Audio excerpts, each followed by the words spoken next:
जय श्री श्याम। आज अपना चैप्टर है बेटा डिस्पोजल और एप्रोप्रिएशन ऑफ प्रॉफिट। डिस्पोजल और एप्रोप्रिएशन ऑफ प्रॉफिट मतलब कंपनी जो है वो अपने प्रॉफिट को कैसे डिस्पोज ऑफ करती है। डिस्पोज ऑफ का मतलब हो गया बांटना। कंपनी ने जो प्रॉफिट कमाया उसको क्या करेगी, बांटेगी। नंबर वन, प्रेफरेंस शेयर को डिविडेंड देगी। इसमें से प्रेफरेंस शेयर को डिविडेंड दिया ना, वो खर्चा नहीं है, वो क्या है बेटा, डिस्ट्रीब्यूशन है। इक्विटी शेयर को डिविडेंड दिया, वो भी डिस्ट्रीब्यूशन है। उसमें से कुछ पैसे आपने रिजर्व में डाल दिए, कुछ पैसे के आपने इन्वेस्टमेंट कर दी, समझ लो, वो आपका डिस्ट्रीब्यूशन है। तो हमें डिस्ट्रीब्यूशन की एंट्री करनी है। मतलब कंपनी जब डिविडेंड देती है तो कंपनी क्या एंट्री करती है। पहली बात, जो कंपनी ने प्रॉफिट कमाया उसमें से जो डिविडेंड दिया वो कंपनी का खर्चा नहीं है, P&L में डेबिट नहीं करते, क्योंकि वो खर्चा नहीं है, वो कंपनी ने बांटा है। समझो, जैसे बिजनेस किया आपने, उसमें एक तरफ सेल आ गई, एक तरफ एक्सपेंस आ गए बिजनेस के, फिर उसके बाद नेट प्रॉफिट आया। वो प्रॉफिट आप यूज करते हो अपने घर पे, पर्सनल तो यूज कर रहे हो, उसमें क्या दिक्कत है। तो वैसे ही कंपनी अपने प्रॉफिट को क्या करती है, डिस्ट्रीब्यूट करती है। अब सुनो, कंपनी डिस्ट्रीब्यूट करती है तो अपने मालिकों को डिविडेंड देती है। डिविडेंड का मतलब हो गया वो प्रॉफिट बांटेगी मालिक को। मालिक कौन होते हैं, दो होते हैं, प्रेफरेंस और इक्विटी। तो अब एक इसमें इसके साथ साथ एक इनकम टैक्स और चलेगी। इनकम टैक्स में ये एक सेक्शन है 115O 115O, वो ये बोलता है कि कंपनी जब भी डिविडेंड देगी तो उस डिविडेंड का टैक्स भी पे करना पड़ेगा कंपनी को। उस कंपनी को उसका टैक्स भी पे करना पड़ेगा। मतलब उसको बोलते हैं CDT। क्या बोलते हैं, CDT, कॉर्पोरेट डिविडेंड टैक्स। क्या बोलते हैं, कॉर्पोरेट डिविडेंड टैक्स। मतलब एक कंपनी है, मान लो एक्स लिमिटेड, उसने 5 लाख रुपए डिविडेंड दिया। कितना डिविडेंड दिया, तो और उसको 5 लाख का डिविडेंड टैक्स भी देना पड़ेगा। टैक्स की रेट मान लो 20% है, तो 5 लाख का 20% कितना होगा, 1 लाख। तो 5 लाख तो उसको डिविडेंड देना है और 1 लाख उसका टैक्स देना, तो टोटल किसको कितने देने, 6 लाख है। मतलब कभी जब भी कंपनी डिविडेंड देगी ना तो उसका टैक्स भी उसकी अरेंजमेंट करनी पड़ेगी। क्वेश्चन नहीं बोलेगा, आपको खुद को पता होना चाहिए कि कंपनी डिविडेंड बांटेगी तो उसके ऊपर क्या देना है, टैक्स देना है। इस चैप्टर में ध्यान रखना, ठीक है बेटा। एक बात, अब कंपनी डिविडेंड देती कैसे है, उसकी पूरी प्रोसेस समझनी पड़ेगी, ठीक है। तब ये चैप्टर आपको बहुत आसान लगेगा। कंपनी डिविडेंड वो प्रोसेस, नंबर 1, सबसे पहले फाइनेंशियल ईयर खत्म होता है, हो गया 31 मार्च को। उसके बाद कंपनी के फाइनल अकाउंट बनते हैं और वो फाइनल अकाउंट CA साहब ऑडिट कर देता है। ऑडिट करने के बाद उन अकाउंट्स को, ऑडिट रिपोर्ट को कंपनी की एनुअल जर्नल मीटिंग में रखा जाता है। किस में रखा जाता है, जिसको अपने बोलते हैं AGM। क्या बोलते हैं, AGM, एनुअल जर्नल मीटिंग। अगली बात समझे, क्या बोलते हैं, एनुअल मीटिंग, AGM में रखते हैं अपने।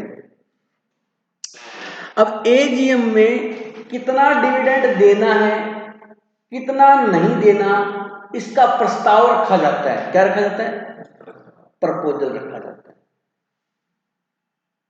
AGM में कौन होते हैं, कंपनी के डायरेक्टर होते हैं, जिसको अपने बोलते हैं बोर्ड ऑफ डायरेक्टर। आपने कंपनी लॉ में पढ़ा हो तो सेकंड ईयर के अंदर क्या बोलते हैं, बोर्ड ऑफ डायरेक्टर। और कंपनी के शेयर होल्डर होते हैं। कौन होते हैं, शेयर होल्डर। अब कंपनी के AGM में प्रपोजल रखा जाता है, प्रस्ताव रखा जाता है कि 10% डिविडेंड देना है या 15 देना है या 5 देना है। ये प्रपोजल रखता है बेटा डायरेक्टर। कौन रखते हैं, डायरेक्टर रख दिया।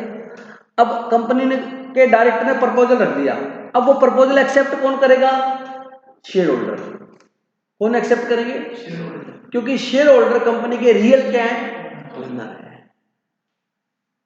शेयर होल्डर जो है वो कंपनी के क्या है बेटा, रियल ओनर है। अगर वो एक्सेप्ट कर लेंगे तो डिविडेंड मतलब फाइनल डिक्लेयर हो जाएगा और कंपनी पे कर देगी।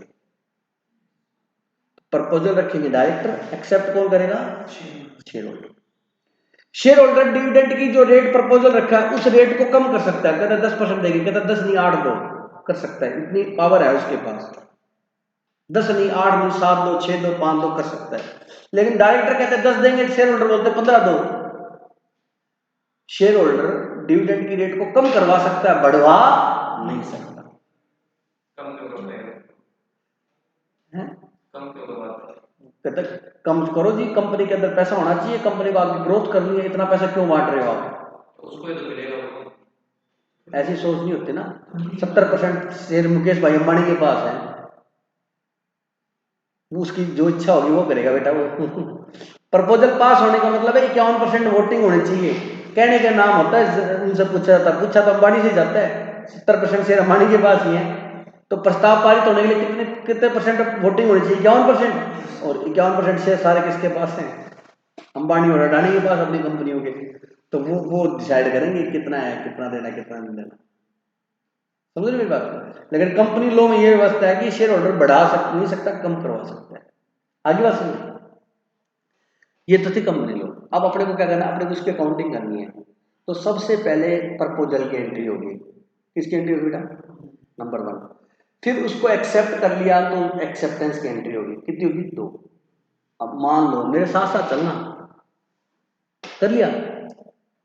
इस चैप्टर में आपको एक बात ध्यान रखनी है कि इसमें 3 बैंक अकाउंट होंगे। कितने बैंक अकाउंट होंगे? 3। एक तो बैंक अकाउंट वो जो कंपनी का मेन ब्रांच है, जहां मेन कैश रखती है कंपनी, मेन बैंक अकाउंट, ठीक है। अब मान लो फॉर एग्जांपल कंपनी ने 1 लाख रुपए का डिक्लेयर कर दिया डिविडेंड। हर एक कंपनी का बैंक अकाउंट होता है, करंट बैंक अकाउंट बेटा होता है ना, बैंक अकाउंट एक होता ही है। आपका ही बैंक अकाउंट है, कंपनी का तो होता ही है बेटा। अब उसमें पैसा पड़ा है, कंपनी ने 1 लाख रुपए डिविडेंड डिक्लेयर कर दिया। तो कंपनी का मान लो ये बैंक अकाउंट है, ये क्या है? Bank account. तो कंपनी क्या करेगी, 1 लाख रुपए इसमें से निकाल के दूसरे अकाउंट में डाल देगी। समझिए क्या मेरी बात? क्यों? क्योंकि ये 1 लाख रुपए बांट रहे हैं, उसको अपने मेन बैंक अकाउंट में ले रखेगी, उसको एक दूसरा अकाउंट खोलेगी सेपरेट और वहां डाल देगी। तो उस अकाउंट का नाम रख देते हैं डिविडेंड बैंक अकाउंट। क्या बेटा? एक बार और बोलो, बोलो बार बार, जैसे शाम तो एंट्री नहीं समझ आएगी। डिविडेंड। अब क्या करेगी, वो जो डिविडेंड शेयर होल्डर को बांटना है ना, उसको चेक इश्यू करेगी। क्या इश्यू करेगी? उसको इस अकाउंट के चेक नहीं देगी, उस अकाउंट के चेक देगी। सर क्यों? क्योंकि देखो इसमें तो आता है पैसा, जाता है, बहुत सी एंट्रियां होती हैं, बीच में डिविडेंड की एंट्री होंगी तो उसको थोड़ा हिसाब रखने में क्या आती है, दिक्कत आती है। इसलिए वो सेपरेट अकाउंट खोल लेती है, डिविडेंड बैंक अकाउंट, और उस अकाउंट के चेक इश्यू करने होते हैं। ये बैंक अकाउंट कंपनी को विद इन 7 डे खोलना होता है, जिस दिन डिविडेंड डिक्लेयर किया। और जिस दिन डिविडेंड डिक्लेयर किया उसके 30 दिन के अंदर अंदर कंपनी ने डिविडेंड शेयर होल्डर को देना है। अगर कंपनी नहीं देगी तो कंपनी के ऊपर पेनल्टी लगेगी, प्लस कंपनी को 18% ब्याज देना पड़ेगा शेयर होल्डर को। नॉलेज के लिए बता रहा हूँ, यहाँ भी नहीं होगा। आगे बात सुनो। तो मतलब 30 दिन के अंदर अंदर कंपनी को डिविडेंड देना है। सेपरेट बैंक अकाउंट खोल लेंगे, वहां डाल दिया पैसा। कितना पैसा डाल दिया? 1 लाख। और जब जब डिविडेंड देगी तो उस पर क्या देगी बेटा? टैक्स। और टैक्स किसको देगी? गवर्नमेंट को।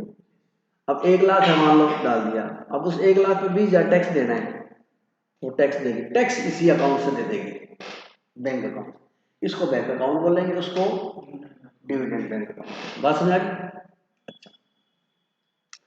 अब मान लीजिए 1 लाख डिविडेंड देना था। कितना डिविडेंड देना था? अब जो कंपनी का अकाउंटेंट है वो 1 लाख के चेक काटेगा, राम श्याम मोहन घनश्याम जो भी शेयर होल्डर है वो चेक सारे भेज देगा उनको। किनको? शेयर होल्डर को। शेयर होल्डर अब क्या करेंगे, वो चेक अपने खाते में लगाएंगे, बोलो लगाएंगे नहीं? वो चेक इसके पास आएगा, इस अकाउंट से पैसे निकल के उन शेयर होल्डर के अकाउंट में चले जाएंगे। कितने कंपनी का अकाउंटेंट कितने के चेक काटेगा? उस अकाउंट से पैसे कितने जाएंगे? सारा डिविडेंड जब बढ़ जाएगा तो उस अकाउंट का बैलेंस कितना बचेगा?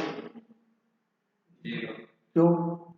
क्योंकि आपने 1 लाख डाले थे, 1 लाख के चेक दिए, 1 लाख के वो निकाल के लेंगे। बोलो बात समझ आएगी? मान लीजिए आपने 2 महीने बाद देखा और उस अकाउंट में 10,000 रुपये बैलेंस पड़ा है, इसका मतलब ये होगा कि 10,000 कोई डिविडेंड लेने नहीं, कोई आउट ऑफ इंडिया होगा, आउट ऑफ स्टेशन होगा, हो सकता हो जिस व्यक्ति का डिविडेंड था वो एक्सपायर हो गया हो, मर गया हो। हेलो, नमस्कार। हाँ जी सर। हाँ जी, हाँ जी, बोलो जी।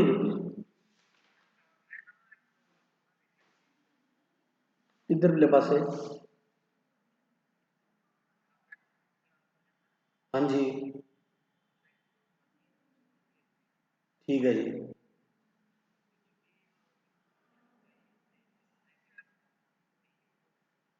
ठीक है जी। अच्छा, ठीक है जी। ठीक है जी, पानी फूल होना अच्छा था। अच्छा जी। हम्म। हम्म।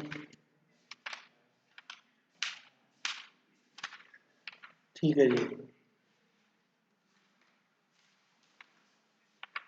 हम्म।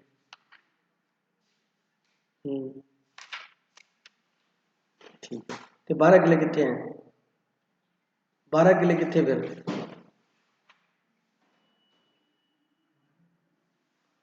1 मिनट होल्ड करना, 1 मिनट होल्ड करना।